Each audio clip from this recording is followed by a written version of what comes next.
Exciting times around here. Looks like lunch has arrived. One round left, and then we're gonna just hop right across the road and cut that quarter.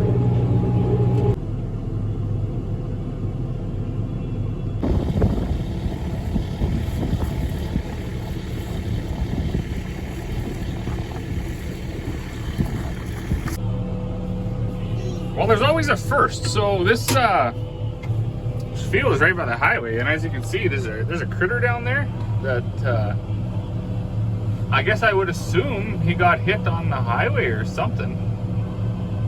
Maybe this oil facility killed him. I don't know. But anyways, I gotta drag him off the field. He's a pretty big guy.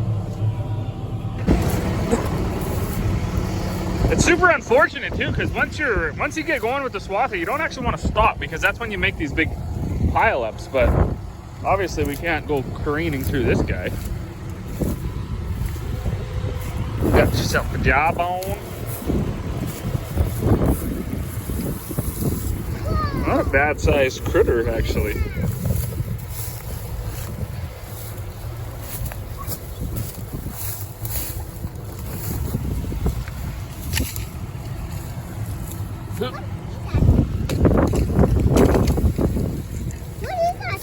That's a dead deer, sweetie. There you go. You can stay there. All right, back in the swather. Which birthday cake do you want? Which birthday cake? Yeah. I want a dinosaur birthday cake. Like the ones that Grandma used to make for me. No, dinosaur one. Good evening. So it's about 7 o'clock. I've got about 180 acres swath so far today. I started off across the road, and then I jumped over to this one. I got about 84 acres done here. Originally I was just going to do a quick video, because all I've done is sat in here all day. So there was, you know, not much to talk about, not much to film. I was just going to mount the camera in different spots on the swather and make a quick clip like that, dedicate one to Donny the swather. But when I got switched over to this field, I can't believe it. This is one of the worst fields that we have, and for the last 5 years, all over it, it's been just full of potholes. And, you know, by potholes, I mean, like, you know, big wet spots in the field. You know, and lots of them. Like, maybe I'm actually going to try to get an aerial photo of this off the internet.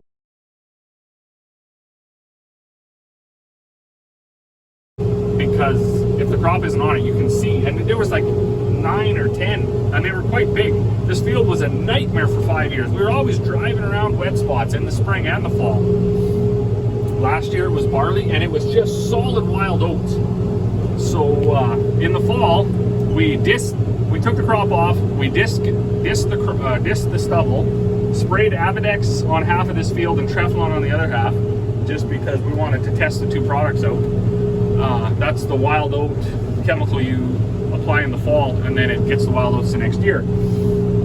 So we did that, then we anhydrous it, and then we left it, and this spring I just direct seeded the canola into that. We didn't work it again in the spring, and wow, what a crop. I didn't know this piece of ground could raise a crop of canola like this. Canola is one of the hardest crops to grow, most rewarding, most expensive to plant, requires the most watching, you know, for bugs and fungicide and all that stuff. But this is just amazing.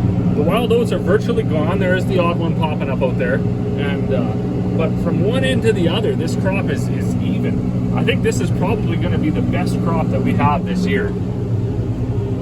The plants are loaded with pods. It's nice and tall. It looks all about like prime swathing time, and I haven't gone around a wet spot yet.